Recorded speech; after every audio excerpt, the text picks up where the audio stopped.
Los tiempos cambian, la verdad no. Buenos días amigos, bienvenidos a La Noticia al Día en La Noticia Perú, el canal digital del diario La Noticia. Yo soy Carlos Rivero y los invito a que me acompañen en una entrevista con el exministro de Educación Óscar Becerra. Pero antes vamos a revisar los titulares de nuestra portada del día de hoy. Fujimori quiere ser presidente otra vez. Quiere volver a trabajar por todos los peruanos, afirma el exmandatario de 85 años, quien busca participar de las elecciones 2026. Alberto Fujimori, desde una clínica, aseguró su decisión y voluntad de asumir todos los riesgos de volver a la política. Keiko sostiene que le gustaría ver a su padre como postulante a la presidencia de la República. Hoy se inicia el juicio oral contra la lideresa de Fuerza Popular por el caso Cócteles. Viaje de Dina ha sido un éxito rotundo. Internacionalista Juan Belit destaca acuerdos entre Perú y China. Lima presenta 278 años de silencio sísmico. Según IGP, la costa puede ser sacudida por terremoto de 8 grados. La DIVIAC es una policía chavetera. Penalista Wilmer Medina afirma que Unidad persigue a los anticaviares. Y hoy en Arequipa, Sauder inicia trabajos en Tía María. Bien amigos, como les comentaba, tenemos en estudios a Óscar Becerra, el ministro de Educación. Señor Becerra, ¿cómo está? Buenos días. Gracias por venir. Buenos días, muchas gracias por la invitación. A ver, como veíamos en nuestra portada, está, digamos, en la mira el tema de la DIVIAC, ¿no? Ha sido cuestionada. ¿Cómo ve usted el tema, la labor de esta unidad policial? Yo creo que es un ejemplo del gran problema que afecta a la sociedad peruana, que es la falta de integridad. O sea, si nosotros revisamos para qué ha sido creada y qué debiera hacer esa unidad, seguramente es un propósito muy encomiable y que mucha falta le hace al país. Pero el problema es que cuando las personas que hacen realidad las organizaciones no son íntegros, estamos perdidos. Lo que estamos viendo es cómo esta unidad aparentemente digitada por otros intereses distintos de aquellos para los que ha sido creada, se ocupa de señalar las cosas que a estos grupos interesados les convienen. Esto es lo que yo llamo la costra purulenta que cubre la podredumbre de nuestra sociedad. Lamentablemente, creo que es una metáfora bastante real. Una costra purulenta es algo duro que esconde pus. Y lamentablemente en nuestra sociedad tenemos eso a todo nivel. Entonces, ¿de qué se trata? ¿Cómo se manipulan los intereses? Muchas veces incluso, con perdón de ustedes, hasta por los medios de comunicación. Vamos a señalar las zonas de la costra que puedan distraer nuestra corrupción. Entonces, si yo tengo la capacidad, como algunos han demostrado tenerla, de señalar, por ejemplo, por tomar un caso y sin que esté defendiendo algo en particular, los Rolex de la presidenta, eso es, según quienes lo señalan, una muestra de la costra a la que yo me refiero, pero distrae cosas mucho más graves, como puede ser el tema de la corrupción de Odebrecht, que se ha llevado toda la plata que ha querido. El mismo hecho de que se juzgue a una persona que jamás ha estado en el gobierno en juicios que llevan años y que la han tenido incluso presa. No digo que no se debe investigar, no digo que no se deba acusar, seguramente que sí, pero creo que igual que en las series de televisión, de ahí deben haberse inspirado, porque recuerdo claramente cómo en una serie norteamericana se acusaba de terroristas a unos bomberos. Podemos calificar de organización criminal a cualquiera por cualquier falta administrativa, simplemente para escudarnos en eso y mantenerlos atormentados para manipularlos. Esto es terrible. Ahora, esta unidad trabaja directamente con un equipo fiscal, ¿no? El equipo del Ministerio Público, que ve temas básicamente de corrupción. Ahora, este equipo, usted mencionaba también, digamos que el equipo Lavajato, está también cuestionado y trabaja directamente con este equipo policial. Hay desde muchos sectores versiones de una influencia de una ONG, IDL, sobre este equipo, sobre algunos fiscales. Eso es terrible. ¿Usted también lo ve así? Yo también, o sea, lo vemos todos los peruanos. O sea, hay testimonios inclusive grabados, filmaciones de cómo esta pseudo unidad investigadora de un pseudo periodista de investigación manipula y hace lo que le da la gana con fiscales y jueces. La Junta Nacional de Justicia es una burla a la justicia, fue creada por un condenado mientras era presidente para defender sus intereses. Entonces, es realmente, ¿de qué sirven los nombres? ¿De qué sirven las misiones, las visiones, las normas, si quienes tienen que hacerlo no las van a cumplir? Hace unos minutos escuchaba algo de actualidad de este tema de los venezolanos en el Perú, que decía, por favor, no les pidan visa a las familias que se tienen que unificar. El problema es la falta de integridad. ¿Tú no crees que los del Tren de Aragua no pueden pagar para conseguir aparentar lo que no son y entrar al Perú en cualquier flexibilización que se dé? Por supuesto que sí, y eso no es porque la norma esté mal. Claro, hay un tema de integridad ahí. Hay un tema, exactamente, hay un tema de integridad, ¿no? Ahora, ¿cómo es que se puede entender que una ONG, precisamente Gustavo Gorriti, pueda tener tanta influencia en el Ministerio Público? ¿Cómo se entiende esto? Poderoso caballero es don dinero. Tienen dineros mal habidos, sospecho, o sea, no lo puedo afirmar porque no tengo pruebas, no soy investigador, no presumo de serlo tampoco, pero obviamente una entidad reconocidamente corrupta a nivel mundial como Odebrecht, que se ha llevado más de 500 millones de soles del Perú, puede haber invertido parte de eso y que además reconoció ellos y la exalcaldesa de Lima 10 millones de dólares. 10 millones de dólares que nos están costando a todos los peruanos casi 2.000 millones de dólares en los peajes que le regaló la alcaldesa de Lima, que les permitió subir el precio y prolongar 10 años más la concesión. Solamente sacando la cuenta aritmética, sin aumentar el tráfico, eso son casi 2.000 millones de dólares que les hemos regalado a todos los peruanos para que Susana Villarán pueda tener sus 10 millones de dólares. Ahora, Susana Villarán ha estado justo la semana pasada en los medios, su nombre, porque bueno, fue mencionada por Rafael Vela, ¿no? Se le cuestionaba al equipo Lavajato de que pese a que ella declaró en un medio haber recibido este dinero, ella aún sigue en libertad. ¿Hay un trato distinto? Pero por supuesto, eso es lo que te venía diciendo. O sea, si yo rompo la puerta de la presidenta, de la casa de la presidenta, de repente con razón, nadie se va a fijar que Susana Villarán sigue libre, ¿no? O sea, logro eso. Cuando una sociedad está tan podrida como la nuestra, basta romper un poquito de la costra en el sitio adecuado para que nadie se fije en el resto. Lo que necesitamos son medidas drásticas. Tenemos que, siguiendo la metáfora, arrancar esa costra y limpiar la pus, que no está en un solo lado, seamos claros.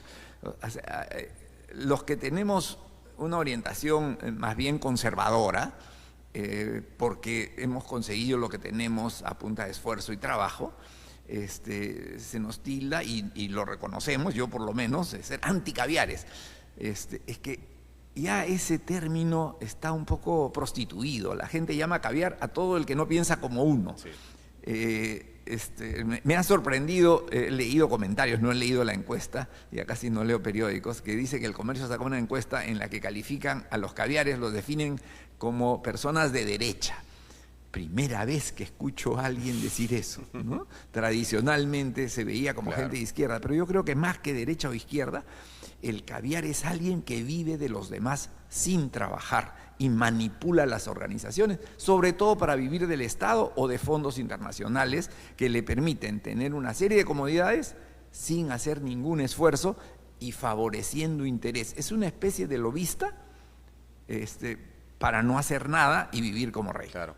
Ahora, justo mencionábamos el tema de las investigaciones de Lavajato, entre ellos está la investigación a Keiko Fujimori, que el juicio empieza hoy, pero digamos que la atención se la ha llevado ayer el expresidente Alberto Fujimori, dejando clara su posición de candidatear o participar en las próximas elecciones. ¿Usted lo ve viable? ¿Cómo mueve el panorama electoral esto? Viendo Yo que creo aún faltan 2 años. Yo creo que Alberto Fujimori es muy querido por muchos peruanos y genera menos anticuerpos que su hija.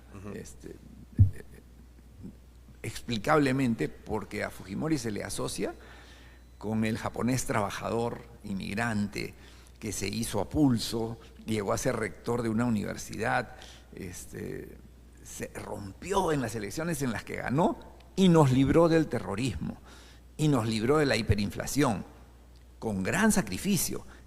Eso es lo que la izquierda peruana no le perdona a Fujimori, que haya arruinado el trabajo que hicieron durante 50 años para destruir al país. Y cuando estaban a punto de conseguirlo, aparece este chinito, porque, ¿no? Y les arruina todos sus planes. Por eso lo odian y por eso lo quieren los que tienen un colegio cerca, los que tienen carreteras, caminos, todas las cosas que hizo sin desconocer las cosas que hizo mal. El poder lamentablemente es el mayor corruptor que existe en nuestra sociedad y yo creo que Alberto Fujimori cometió muchos errores y ha pagado por ellos. Pero lo que no es justo es que se lo quiera seguir torturando por las cosas que hizo bien, que fue librarnos del terrorismo. Y ningún país del mundo, como lo estamos viendo ahora en Israel, se libra del terrorismo con las manos totalmente limpias. Claro. O sea, es lamentable, pero es parte de la realidad. ¿Y usted ve viable una candidatura de Alberto Fujimori? Mira, la salud debe ser su principal enemigo y la edad. Yo tengo 70 años y todavía me siento con energía como para hacer casi cualquier cosa que desee hacer. Pero sí he visto a personas mayores, a mis propios padres, a quienes el tiempo nos pasa la factura. Pues. O sea, yo sé que hay cosas que hoy día ya no puedo hacer y que hace unos años podía.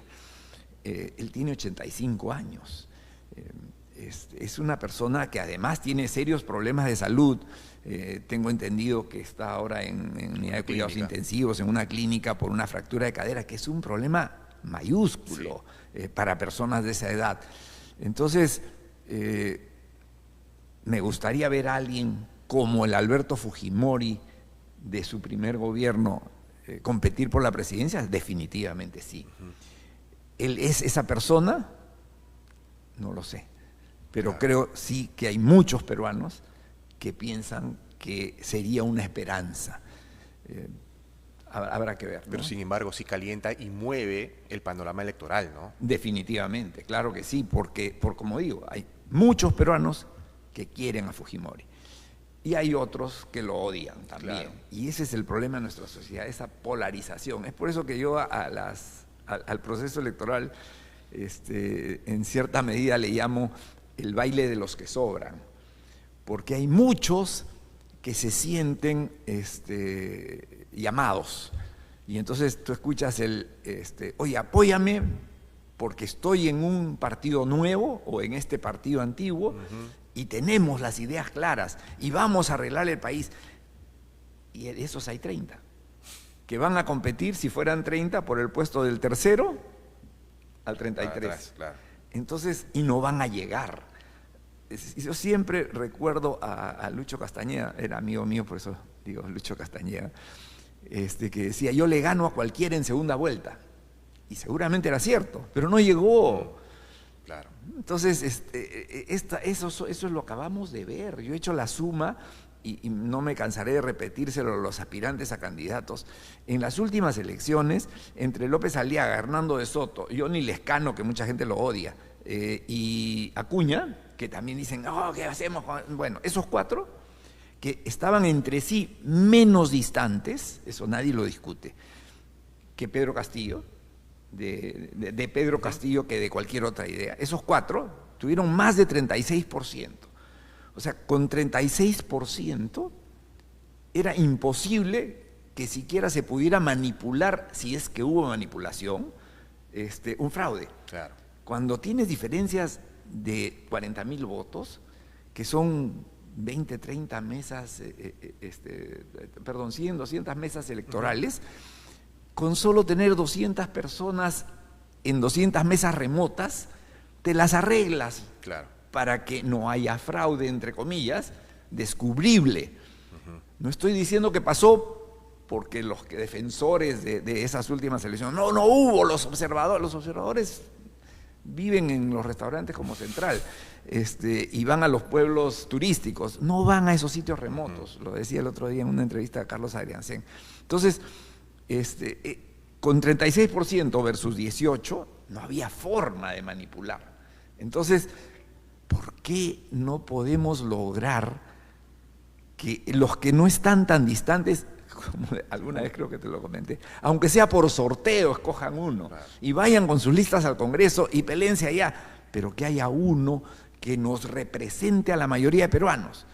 Porque la mayoría simple que pasa a la segunda vuelta es de 18 y de 12%. O sea, claro, eso, en términos reales, no es la mayoría de los peruanos, es una minoría, es la minoría más grande, y entonces nos arruinan como nos arruinó Castillo y como nos vienen arruinando desde hace varias elecciones. Hay un tema de egos también para Por formar supuesto, ese tipo de ese es alianzas, el problema. ¿no? Por eso digo, un sorteo. En el sorteo Por no hay último, egos posibles. Por último, ¿no? O sea, ponemos en un canal de televisión, el público con notario, los nombres, claro, de 6 u 8 que estén dispuestos, y se saca uno, y ese es, y los otros 7 lo apoyan. Claro. Y les dicen a sus simpatizantes, miren, estamos apoyando a este para presidente, voten por nosotros en la lista del Congreso. Aparentemente, con los egos que tenemos y con el nivel de estupidez candidaturial, por llamarlo de alguna manera, que existe en el Perú, no hay otro camino, claro, que se me ocurra, ¿no? A ver, es inevitable a hablar con usted sobre el tema de educación. Claro. Usted maneja mucho el tema. En el Congreso se aprobó una ley que ya pasó al Ejecutivo, que según algunos lo van a observar, la ley puerta falsa, para permitir el ingreso de una gran cantidad de docentes, golpeando la meritocracia, algo que se habla todos los años en el sector de educación, defender la meritocracia. Mira, la palabra meritocracia está totalmente prostituida desde la gestión de la ministra Patricia Salas. Eso hay que decirlo con nombre propio. O sea, yo puedo tener un perro y ponerle por nombre Gato, pero no va a maullar. Cuando la ministra Patricia Salas asumió la cartera de Educación, decidió incumplir la ley. Había una ley de carrera pública magisterial que ordenaba que se hagan concursos de ingreso a la carrera pública magisterial por estricto orden de mérito y capacidad. Y solo el que estaba suficientemente capacitado podía ingresar a la carrera pública magisterial y ganar un sueldo decente. El que no tenía los méritos se quedaba en la ley del profesorado ganando el sueldo miserable que ganaban los maestros, que aún así nos llevaron a mejorar mucho en PISA, pero bueno, es otro tema. Ella decidió incumplirla y la incumplió por más de 2 años. Si esa ley se hubiera cumplido, hoy día tendríamos a todos los maestros nombrados por méritos, en una escala meritocrática y con buenos sueldos. Claro. Ellos decidieron incumplirla y luego sacaron otra ley, la ley de reforma magisterial, creo que se llama, y metieron a todos los maestros a la fuerza a la carrera magisterial con mejores sueldos sin ninguna exigencia, y a partir de allí ascendían por méritos, pero ya el punto de partida es como que la criatura nació con un defecto congénito, claro, ¿no? O sea, ya, naciste sin brazos, con perdón de los que realmente en la realidad le pasa eso. O sea, esta ley nació sin méritos. O sea, entraron a la carrera pública sin ningún mérito, y a partir de ahí ascienden por méritos. No fastidies. Pero aún así hubieron algunos que no lograron entrar. Y esos son casos Ni siquiera tenían título. Se les ha dado 5 años, 10 años, creo que 15 años, y han sido incapaces de lograrlo. Y ahora resulta que, como faltan maestros y se contratan lo que hay, que no tienen los méritos, porque no se les evalúa, ahora resulta que después de haber sido un inútil durante 3 años, por definición te vuelves útil y te quieren nombrar. Eso es descarado, es jugar con el futuro de los niños. ¿Con qué cara miran al pueblo que los ha elegido, los congresistas que han aprobado esa, disculpen la grosería, estupidez? Y sin embargo eso es lo que estamos haciendo. Yo tengo la firme esperanza de que el Ejecutivo lo observe y seguramente, ¿no?, esta gente que tenemos en el Congreso va a terminar aprobando por insistencia. Ojalá que no sucediera, que algunos al menos mediten, pero de ser el caso, que les quede el baldón de haber sido los culpables de tirar por la borda el futuro de los niños y que los peruanos no cometamos la tontería de volverlos a poner en el Congreso. Que hayan hecho la bicameralidad para regresar al Congreso es totalmente intrascendente si los peruanos les negamos nuestro apoyo. Claro. Ni uno solo de los que nos han llevado donde estamos debería volver a aspirar, no porque los condenen, no porque los acusen falsamente como se hace en nuestro país, sino porque los peruanos aprendemos y no le damos nuestro apoyo a quien nos ha llevado a donde estamos hoy día. Ahora son 80 los que aprobaron los que apoyaron esta medida. Se espera que el Congreso la observe, el Ejecutivo la observe, devolver al Parlamento. Es muy complicado que de estos 80 se tiren para atrás, ¿no? Normalmente no sucede. Mira, en este Congreso lamentablemente lo normal es que se negocien las cosas. Y en un Parlamento tan fraccionado, donde estamos además polarizados, un grupo muy pequeño puede ser el fiel de la balanza. Entonces yo puedo tener 3 votos, pero si esos 3 votos hacen la diferencia, puedo conseguir muchísimo más que lo que consigue alguien que tiene 20, porque ya están formados los grupos. Claro. O sea, si tengo un grupo de 38 y un grupo de 37 y necesito 40, el que tiene 3 Claro. puede exigir lo que quiera. Hay un tire y afloje ahí que esperemos Y lo peor de todo es que no es en función de los intereses del país, sí, es en función de los intereses de grupos. Bien, señor Becerra, queremos agradecerle su presencia en estudios. No, por favor, gracias a ti. Bien, amigos, estuvo con nosotros el exministro de Educación, Óscar Becerra, con quien hemos tocado temas interesantes sobre la DIVIAC, la situación de la educación y el panorama electoral. Yo los invito a seguir en el canal, que venimos con más entrevistas.